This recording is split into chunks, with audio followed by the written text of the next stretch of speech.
मीने एक कविता लिहिली आहे जी अशा बायांसाठी आहे की ज्या सासू आहेत, मागं सुना होत्या आणि ज्या सुना आहेत उद्या जाऊन सासू होतील. तर मी माझी कविता आता चालू करतो. घर नको वाटू, तू एक काम वाटून घे बाई. घर नको वाटू, तू एक काम वाटून घे बाई. उली हुली सुख त्या म्हाताऱ्यानं बी पाहाव की नाही. त्याले लेकबाई कोणीच नाही, तूच त्यांचं सारं काही. त्याले लेकबाई कोणीच नाही, तूच त्यांचं सारं काही. एवढूसाकच मनात तू या विचार करा बाई. अहो त्याईनंच तुझ्या नवऱ्याला लायण्याचं मोठं केलं, शिकवलं, सवरलं आणि त्यानंतर राजा बनवून तुझ्या हवाली केलं.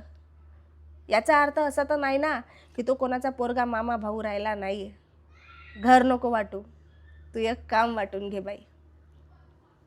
अहो घरातलं घर पण टिकवणं बी आपल्याच हाती, नवऱ्याचं मन जपणं बी आपल्याच हाती, या घरातलेले काढून फेकणं बी आपल्याच हाती. मग आपणच ठरवायचं असतं की आपल्याला आपल्या घरात महाभारत घडवायचं आहे की नाही. घर नको वाटू, तू एक काम वाटून घे बाई. तू मनानं चांगली आहे, मला माहीत आहे. तूनं कधीच कोणाला दुखवलं नाही, हे बी मला माहीत आहे.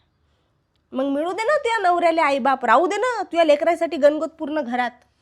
लोक आपल्याला बैकवतात याचंच भान तुला ठेवा लागीन. हेच लोक आपल्याला बैकवतात बरं, याचं भान तुला ठेवा लागीन. काऊन की याच घरात नाही तुले सून, सासू आणि आजी व्हा लागीन. कुत्रा आपल्याला डसलं की आपण त्याला डसत नाही. कुत्रा आपल्याला डसलं की आपण त्याला डसत नाही. अरे तू साऱ्याले सारं मिळू दे, देव तुले कधीच कमी पाडणार नाही. म्हणून म्हणतो ताई, घर नको वाटू, तू एक काम वाटून घे बाई.